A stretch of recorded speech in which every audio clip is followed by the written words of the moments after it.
पर momo magic cafe है। यहाँ बता रहे हैं कि दोनों लड़की लड़के इसी कैफ़े में काम करते थे।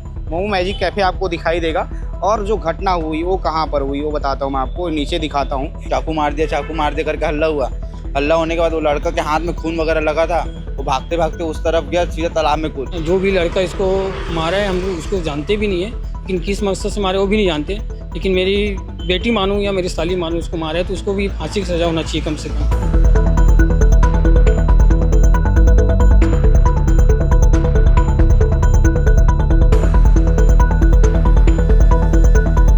आप इस बात से अंदाज़ा लगा सकते हैं कि जब खुले में किसी लड़की के ऊपर चाकूबाजी हो रही है, चाकूबाजी जैसी वारदात हो रही है, उसकी हत्या कर दी जा रही है, तो रायपुर कितना सुरक्षित है, तो छत्तीसगढ़ कितना सुरक्षित है।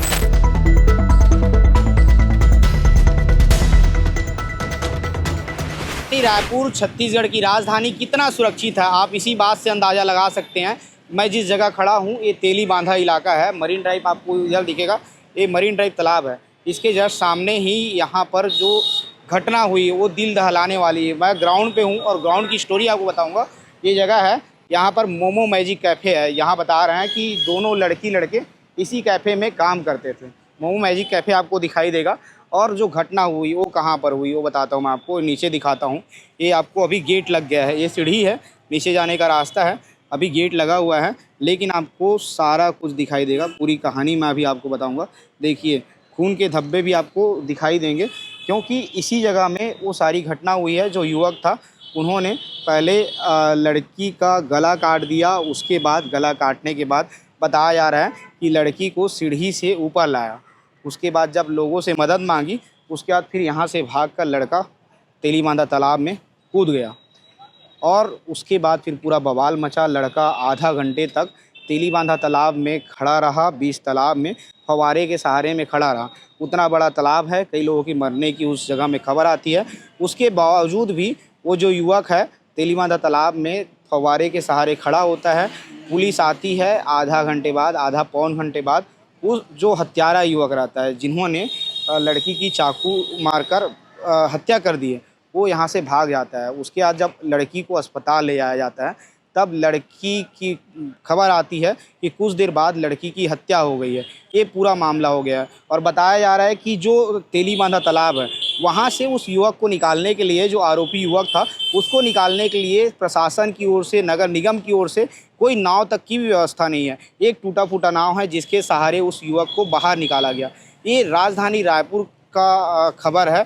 अब सोचिए, राजधानी रायपुर में जिस जगह में हज़ारों लोगों की भीड़ होती है, वहाँ ऐसी घटना हो जाती है। आप अंदाज़ा लगाइए इस बात से कि ये राजधानी रायपुर कितना सुरक्षित। इस वक्त मैं ग्राउंड पे हूँ, भाई साहब हैं, पूरी वारदात देखें, उनसे बातचीत करेंगे। क्या कुछ हुआ था, जो घटना हुआ था वो तो हम लोग दुकान के अंदर थे, हवन वगैरह हो रहा था, जैसे ही निकले तो चाकू मार दिया करके हल्ला हुआ। हल्ला होने के बाद वो लड़का के हाथ में खून वगैरह लगा था, वो भागते भागते उस तरफ गया, सीधा तालाब में कूद गया। अब उसको देखना छोड़ किसको मारा करके मैं इधर आया तो देखा कि लड़की यहाँ अंदर की तरफ पड़ी हुई थी। पूरा उसको गले में काट दिया था, ऐसे फाड़ दिया था पूरा, और उंगली वगैरह भी कट गया था। अपने बचाव के लिए हाथ वगैरह की होगी तो उंगली भी कट गया, पूरा फट गया था, यहीं पड़ी हुई थी। बचाओ हल्ला किए तो इसके एक दो स्टाफ आए और फिर उसको उठा के ऑटो यहाँ तक लेके आए, उठा के। वो नीचे मारा हुआ था, फिर ऊपर उसको एक दो स्टाफ लेके आए थे। वो अकेला एक लड़का था, अपना शर्ट खोल के उसको उठा के यहाँ तक लाया था अकेला। उसके बाद वो एक दो की मदद चाहिए थी उसको, तो वो एक दो लड़की लोग मदद करके उसको यहाँ तक लाए। ऑटो कोई नहीं रुक रहा था, फिर एक ई रिक्शा रुकी, उसमें लेके गया उसको। ये कितना बजे की घटना है? ये 3 से लेके 4 बजे के बीच में ये पूरी वारदात हुई है। 4 बजे तक में वो लड़का 4 बजे एकदम करेक्ट 4 बज के 6-7 मिनट में वो वहाँ जाके कूद गया था तालाब में। वो वहाँ जाके फव्वारा में जाके छुप रहे कि लोगों से बच जाऊँगा। वो डर के मैं अपने आप को बचाने के लिए भाग रहा था उधर, लेकिन उधर देखा कि पब्लिक है, क्राउड है, और यहाँ से हल्ला हो गया था, यहाँ भीड़ लग गया तुरंत। तो फिर वो तालाब में कूद गया अपने बचाव के लिए। और वहाँ देखा कि लोग सब बाहर पूरा घेर लिए उसको चारों तरफ, तो नहीं निकल रहा था वो डर के मारे। तो पूरी एनडीआरएफ टीम आई, पुलिस आई, बहुत देर लग गया आने में पुलिस को। कितना टाइम लगा होगा उसको निकालने में? वहाँ से उसको निकालने में आधा घंटा लग गया, आधा एक घंटे से ऊपर, आधे घंटे के आसपास लगा उसको निकालने में। पुलिस आई 20 मिनट बाद, वारदात के 20 मिनट के बाद, जब तक वो वहीं अंदर ही में था। कोई उसको निकाल ना पा रहा है ना, उसके पास कोई जा नहीं पा रहा है। वो हथियार रखा था, क्या रखा था, अपने हाथ वाथ में भी काट लिया।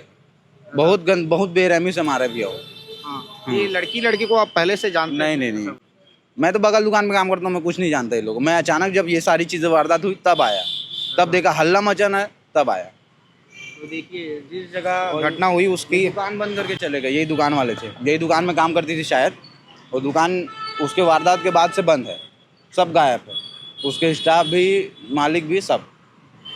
ये मोमो मैजिक कैफ़े जो है यही है शायद मोमो, हाँ यहीं के स्टाफ थे। तो मोमो मैजिक में काम करती थी लड़की जो है, लेकिन अब जो लड़की है वो उसका नाम है। योगिता साहू उसका नाम है, लेकिन अब लड़की की मौत हो गई, पता चला आपको? हाँ अभी पता चला ना।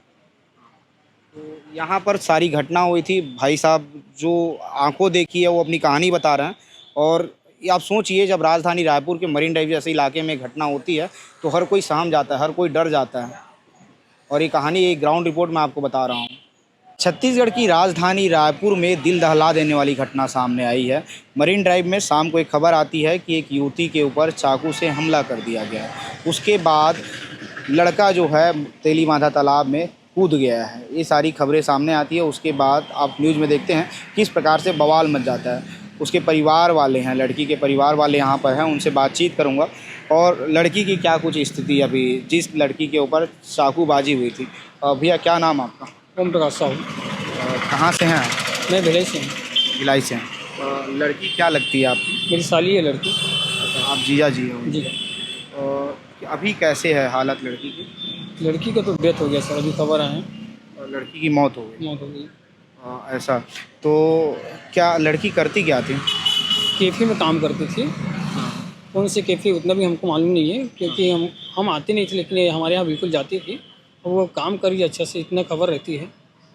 अच्छे से काम करिए तो करो भैया से करके, माँ बाप का थोड़ा मदद हो जाएगा आपके काम करने से। लेकिन ऐसा वारदात हो जाएगा हम सोचे भी नहीं थे। जो भी लड़का इसको मारा है हम उसको जानते भी नहीं है, लेकिन किस मकसद से मारे वो भी नहीं जानते। लेकिन मेरी बेटी मानूँ या मेरी साली मानूँ, उसको मारा है तो उसको भी फांसी की सज़ा होना चाहिए कम से कम। कितना बजे पता चला कि ये घटना है? मेरे को 5 बजे पता चला, तो मैं वहाँ से आया हूँ, है ना, लगभग 6:30-7 बजे यहाँ पहुँचा हूँ मैं। यहाँ किसके साथ रहती थी?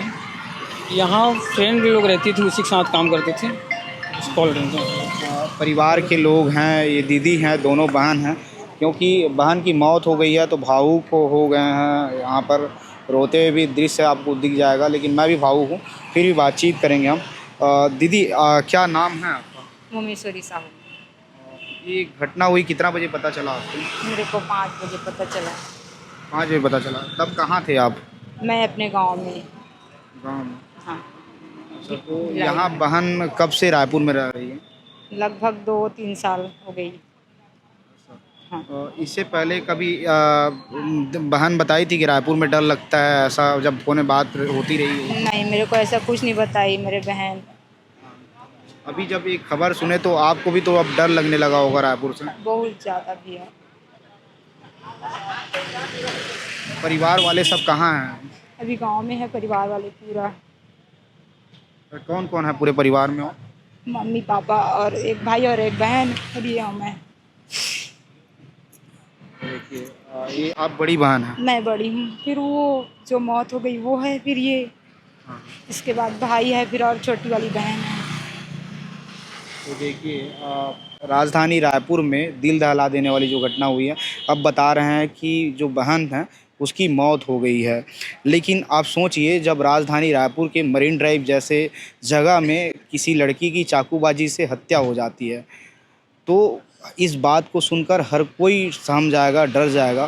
क्योंकि आप इस बात से अंदाज़ा लगा सकते हैं कि जब खुले में किसी लड़की के ऊपर चाकूबाजी हो रही है, चाकूबाजी जैसी वारदात हो रही है, उसकी हत्या कर दी जा रही है, तो रायपुर कितना सुरक्षित है, तो छत्तीसगढ़ कितना सुरक्षित है। क्योंकि सरकार बदलने के बाद कही जा रही थी कि अब राजधानी सुरक्षित हो गई है। इस बात से अंदाज़ा लगा सकते हैं कि अब राजधानी कितनी सुरक्षित है।